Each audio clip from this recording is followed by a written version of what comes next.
Sir sir sir Atik, কি অবস্থা হাতের? স্যার জি ভালো।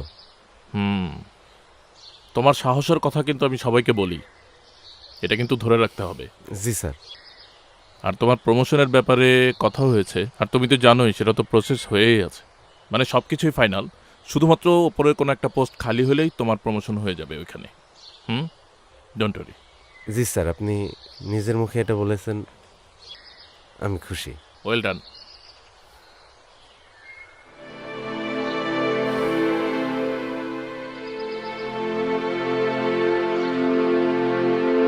আরে আসো আসো কই যাইতেছি বলবা তো? আসো। আরে চলো আরে না, কই যাইতেছি বলো না। ভালো লাগবে না, চলো তো। আরে আসছো তো, কিছু বলো না, কিছু না, বাসাতে টাইনা নিয়ে আসছো কাজ করতে। আরে চলো তো, এত কথা কি? আরে তোমার নরকে নিয়ে যাবো নাকি? আরে টানাটানি করতেছো আরে কেন? বলো টানাটানি কি? আজ যাইলে কই দেখতে যাইতেছি পাবা। বলবা তো? চলো তো। না বললে আমি যাব না। আরে কি মুশকিল? বলো আগে কই যাইতেছি। কই পাইছো? তোমার কাছে বলে টাকা নাই? আরে আসো। আচ্ছা চলো বাজারে যাই। 2 কেজি চাউল, হ্যাঁ 1 কেজি আটা, সবজি মানে কি? আর মাছও কিনবা। আরে এটাতে কোনো বাজার হবো না। কেন কি? এটা আমার স্যার দিছে, কাজের পুরস্কার হিসেবে দিছে। বলছে তোমার মিষ্টি খাওয়াইতে। মিষ্টি? এখন কম মিষ্টি খাবা খালি নাকি চটপটিও খাবা? দুইটাই। আচ্ছা চলো।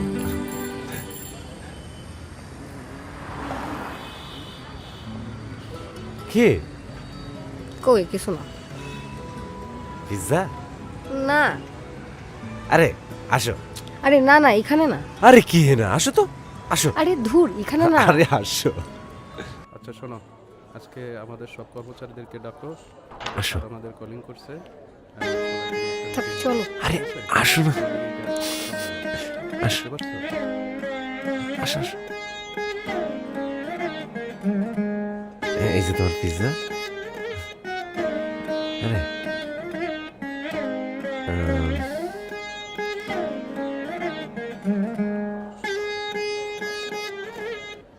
কত পিজ্জা দেখছো? চলো না যাই। আরে আচ্ছা, তুমি এখান থেকে একটা চয়েস করো না। করো। আসসালামু আলাইকুম। ওয়ালাইকুম আসসালাম। চিনতে পারছেন? পারেন নাই না?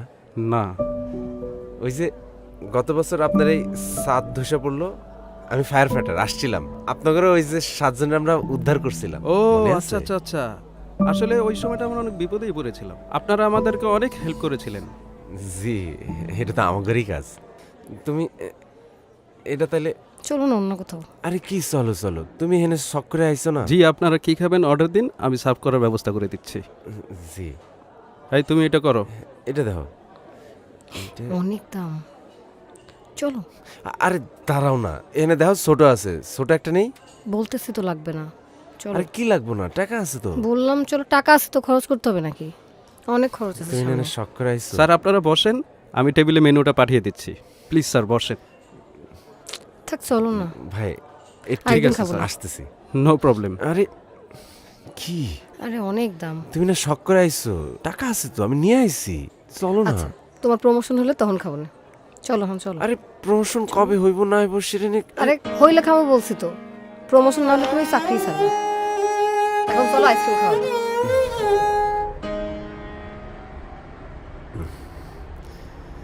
এত রাত্রে কি আর আইসক্রিম পাওয়া যায়? নাও এটা ধরো, নাও।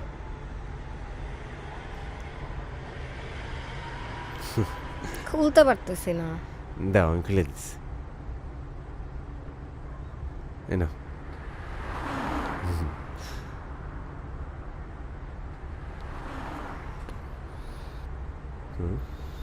কি উষা উষা বিল্ডিং দেখো, কত বড় শহর। আমরা একদিন ওরকম উষা বিল্ডিং এ থাকবো না, ঠিক আছে? হ, যেদিন অনেক টাকা পয়সা হইব, ওই উষা বিল্ডিং এর সবচেয়ে উষা তলায় আমরা থাকবো। ওখান থেকে চাঁদ দেখবা।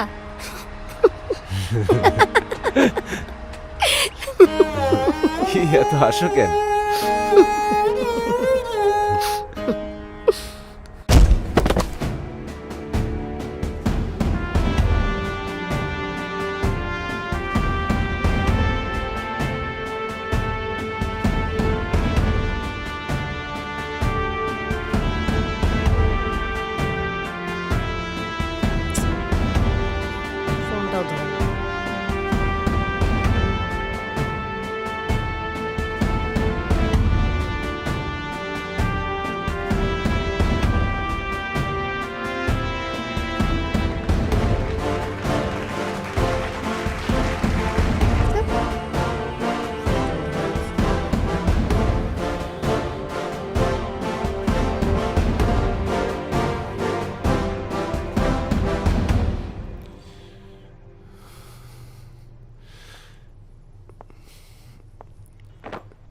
স্যার।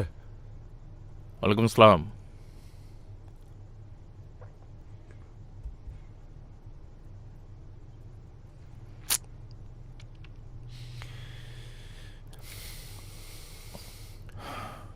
তুমি কি কিছু বলবা?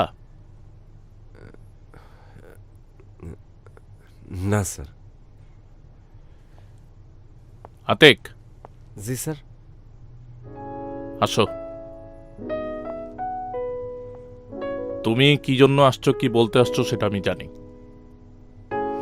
শোনো, আমি অধিদপ্তরে গিয়েছিলাম অন্য একটা কাজে, কিন্তু তোমার প্রমোশনের ব্যাপারেও আমি কথা বলে আসছি। বিষয়টা হচ্ছে যে প্রমোশনের জন্য তো একটা পরীক্ষা দিতে হয়, তুমি তো জানো। তো সেই পরীক্ষার ব্যবস্থাটা করে ফেলেছি। তুমি পরীক্ষাটা দাও, পরীক্ষায় পাশ করে থাকলে তুমি প্রমোশনের ক্ষেত্রে একটা স্টেপ এগিয়ে থাকলে। হ্যাঁ, ধন্যবাদ স্যার। স্যার আগে আমি আগুনে যাই। আইপিএলে কলকাতা নাইট রাইডার্সের হয়ে অভিষেক হলো লিটন দাসের। দিল্লির বিপক্ষে প্রথমবারের মতো স্বাদ নিলেন আইপিএলে, তবে অভিষেকটা স্মরণীয় করতে পারেনি টাইগার ব্যাটার। আউট হয়েছেন মাত্র 4 রানে। অন্যদিকে ব্যাক টু ব্যাক ফেইল করায় দিল্লির একাদশে জায়গা হারিয়েছেন মুস্তাফিজ। কি রে রাবেয়া, তুই এখনো চাউল বাজতেছস? রান্না বাড়া করস নাই? তুই আইসোস পেড়ে নিয়ে বল। এটা একটা লার্নিং প্রসেস। অবশ্যই আমি 20-25 দিন যে কদিনই থাকবো চেষ্টা করব সবগুলো মাঠের সব আইডিয়া নেওয়ার, যেটা আমার ফিউচারে কাজে দেবে। তোর মতো কি আমার কপাল আছে রে? সকাল থেকে পানি আসেনি, রান্না বাড়া শুরু করতে পারেনি এখন পর্যন্ত। এটাই ছিল সবচেয়ে বড় প্রশ্ন। এলকেডি গ্যারান্টি দিতে কি পারেনি, এক কপাল। কিন্তু ছিলেন প্রত্যাশী। জাতটা সেই বুঝে রে। যোগ দেওয়ার পর লিটনের কদর ছিল হন, সোশ্যাল মিডিয়ায়। তুই কিন্তু আজকে দুপুরে আমার লগে খাবি। পোস্ট করে যাচ্ছিল কলকাতা। ঠিক আছে, খামো নে। মহানগরের চান্দনা চৌরাস্তা এলাকার পাইকারি কাপড়ের মার্কেটে লাগা আগুন। স্থানীয় তথ্য মতে রোববার রাত 11টায় মার্কেটে আগুন লাগে। কাজ কর্মকর্তা খবরের রহমান জানান খবর এই। হুম? ঘটনাস্থলে আসে। টিভিতে কি কয়? পরে টঙ্গী থেকে আরো দুটি আবার কই আগুন লাগলো? কই? রাত 12টার দিকে দেখি। ফায়ার সার্ভিস শহরের আমতলী বস্তিতে ভয়াবহ অগ্নিকাণ্ড ঘটেছে। খবর পাওয়ার সাথে সাথে ফায়ার সার্ভিসের কর্মীরা ঘটনাস্থলে উপস্থিত হয়। পুরো এলাকা ধোঁয়ায় আচ্ছন্ন হয়ে আছে। ফায়ার সার্ভিসের 10টি ইউনিট আগুন নিয়ন্ত্রণে কাজ করে যাচ্ছে। কি রে, বস্তিতে আগুন লাগছে? মারা যাওয়ার খবর এসেছে। 3জন ফায়ার ফাইটার মারা গেছে। হায় আল্লাহ, আতঙ্কিত যে আগুন লাগছে বেশ কিছু মানুষ গুরুতর আতিক ভেঙে গেছে রে। ফায়ার সার্ভিস কর্মীরা এখনো কাজ করে যাচ্ছে। কাজ করে যাচ্ছে। কতবার বলছি চাকরিটা ছাড়ো, কোনো কথাও শুনে না। খবর এসেছে 3জন ফায়ার ফাইটার মারা গেছে। ফোন অত ঢুকে না।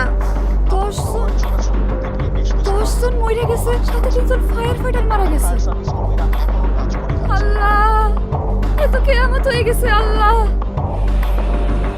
খোদা, এটা কোনো কথা? এই বিউটি, তোর আবার কি হইলো?